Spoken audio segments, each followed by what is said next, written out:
NEWS.MC on Monaco Info is brought to you by Monaco Legend Properties.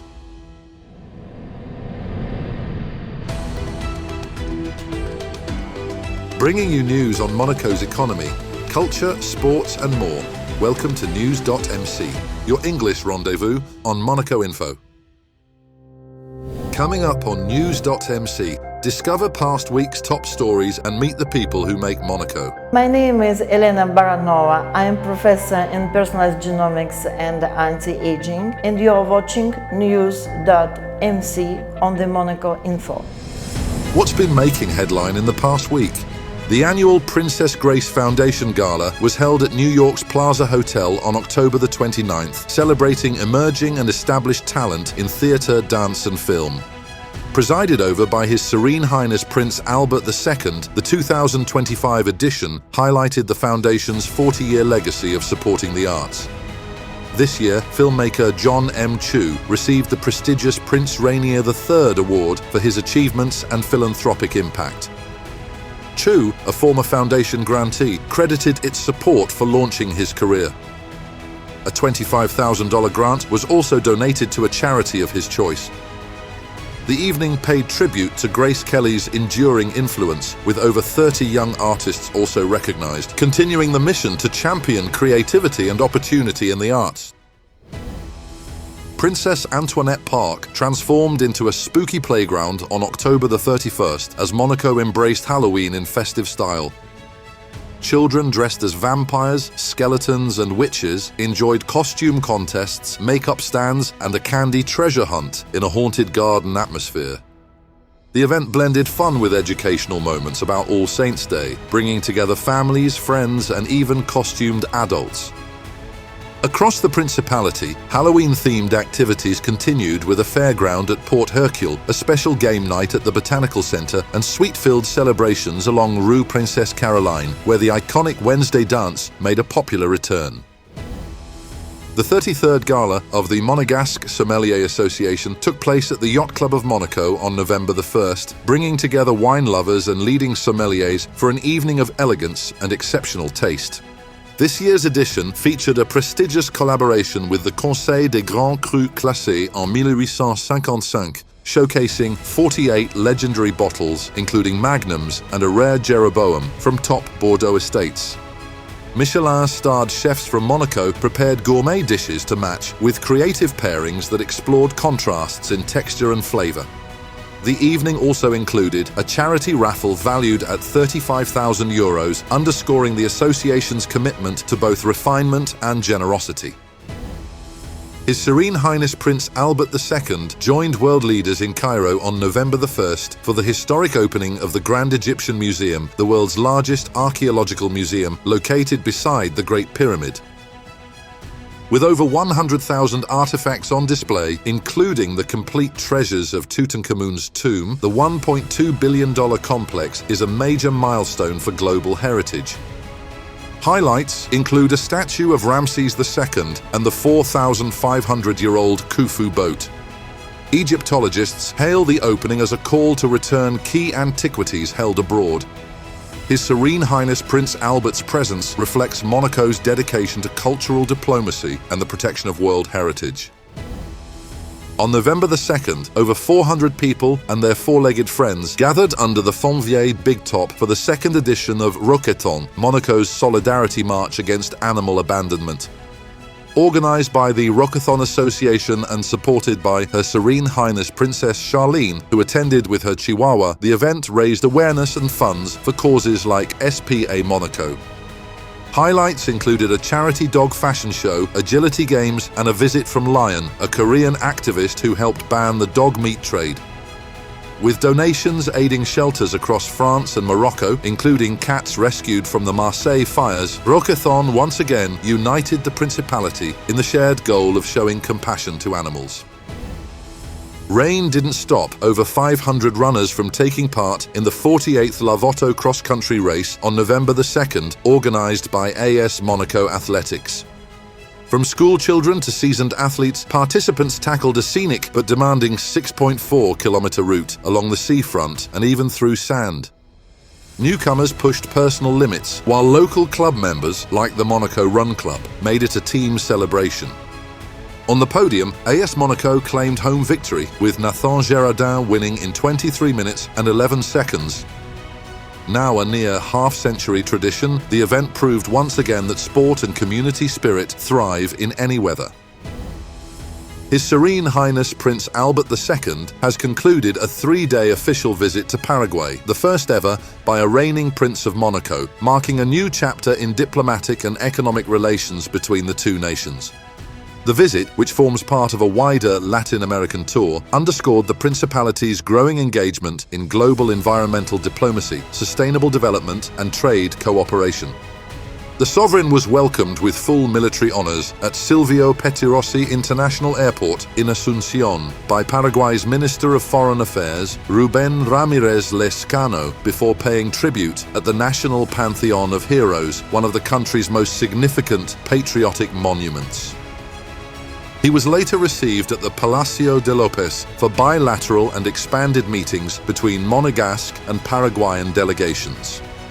Discussions focused on strengthening cooperation in the fields of environmental protection, climate action, cultural exchange, and economic investment. His Serene Highness Prince Albert II was awarded the Order of Marshal Francisco Solano López, one of Paraguay's highest honors, in recognition of Monaco's long-standing commitment to friendship and collaboration. In return, the sovereign presented President Peña with the Grand Cross of the Order of St. Charles, symbolizing the close and respectful ties between the two nations. An economic mission accompanied the sovereign, coordinated by Ludmila Racona-Legoff, Monaco's delegate for attractiveness. The mission brought together 9 entrepreneurs from sectors including pharmaceuticals, agri-food, logistics, and cosmetics, who met with Paraguayan business leaders and government officials to explore new partnerships. This mission was a real success, said Legoff, noting that Monaco's companies were warmly welcomed and had identified strong synergies with Paraguay's fast-growing economy. For the participating entrepreneurs, the visit offered tangible opportunities. Paraguay is a young, dynamic country at the crossroads of South America, one delegate explained. We've established direct contacts that will soon lead to concrete projects, particularly in health and infrastructure. The visit concluded with a gala dinner hosted by Paraguay's Ministry of Industry, attended by dignitaries and local sports figures, including Formula 2 driver Joshua Dirksen. The evening also featured a charity auction supporting motorsport development in Paraguay. The sovereign's next stop will be Brazil, where he will continue his tour focused on environmental and economic cooperation. AS Monaco Basket dominated Limoges 94-77 on November the 2nd to join Le Mans at the top of the standings after 6 rounds. Riding the momentum from EuroLeague wins over Olympiacos and Panathinaikos, the Roca team stormed ahead early, leading 56-28 at halftime and by as much as 32 points. Despite a brief comeback by the injury-hit CSP, Monaco closed out confidently, with Yohan Macundo impressing on his season debut as top scorer. The Roca team pulled off a stunning 107-112 overtime victory against Maccabi Tel Aviv in a EuroLeague thriller on Thursday, November 6th. Maccabi started strong, taking control in the early quarters, but Monaco's persistence paid off as they battled back to level the game in the final minutes. In overtime, the Roca team showed nerves of steel, outscoring Maccabi with clutch shooting and relentless defense. It was a hard-fought, last-gasp win that underlined Monaco's determination to stay firmly in the EuroLeague title race. Next up, our exclusive interview with the personalities making the Principality.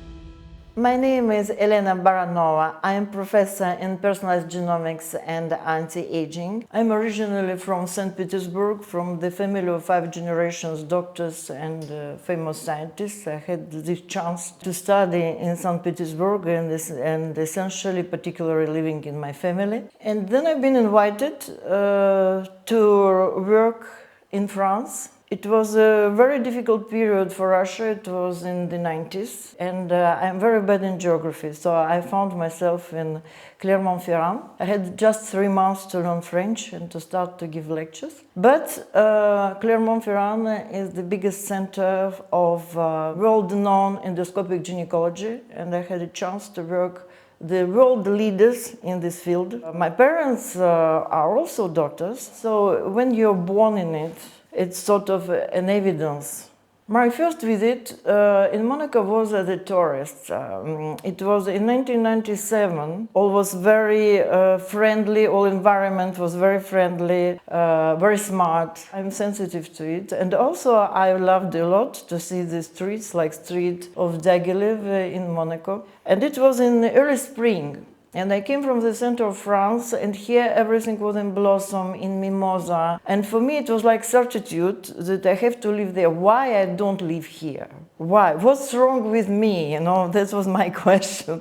Why I don't live here? And I've been invited, due to my professional achievements, to give a talk in Monaco, and I've been invited to work and live in Monaco. I have to say that I have never changed my Russian nationality, so I was 75th Russian who got the residence at that time.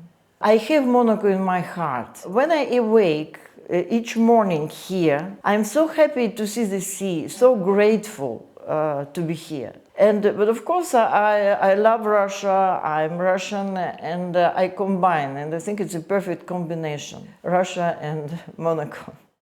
The definition of anti-aging is tricky because, as you say, of course, there are a lot of talks about it, a lot of charts, but to be honest, there are not so many professionals in this field. Altogether, this knowledge of genomics, medicine, biochemistry, psychology, actually putting together, give us integrative, advanced, personalized anti-aging approach of today. And it's nothing to have with aesthetics. Well, aesthetics, of course, is very important, but very often there is a confusion because we talk about aesthetics, thinking that we talk about anti-aging. With the nutrigenetics, we get up to 15 years of active life without cancer protection. As an expert, I see a lot of medical mistakes because I see only difficult cases. I found the only one solution. Of course, I used to teach doctors for more than 20 years, practically 30 years. I started to teach public. I think it's very important to pass the right message to the public. That's what I can do at my place as an expert. And you know what is the most important thing?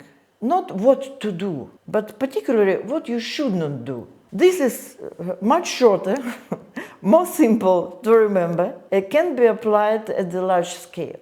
For example, one of the myths is you have to eat green vegetables all the time, etc. And even worse, you should drink 1 glass of red wine per day. It was very popular at a certain moment, and some people, they like to remember it, you know, because it arranges their behavior. The key word is harmony. Live in harmony with your genes, mind and body. This is important. And the main criteria of psychological aging, it can be measured through the number of projects. So your projection to the future. You can create the images with your brain. But you should know that our brain thinks by images, not by words, by images. And for our brain, the image, the real one, when you see what is around you, and the imagination is absolutely the same. But when you create positive images, which in fact reflect your major goals, what you would like to achieve, your brain, somehow, we don't know how, but we know that this is the fact. It brings us to the result. The more projects you have, the more desires, the more plans, the younger you are. The rest can follow. That's all for today. Thank you for watching NEWS.MC, your English rendezvous on Monaco Info. Discover the full interview and more stories on our websites, NEWS.MC and MonacoInfo.com. Next week, we will receive John Velisarios, consultant and advisor. This show is intended to provide a summary of the past week's top stories for the English-speaking audience. For daily and real-time news updates in English, please visit NEWS.MC and subscribe to our free daily newsletter. For French news, visit monacoinfo.com. This show was brought to you by Monaco Legend Properties.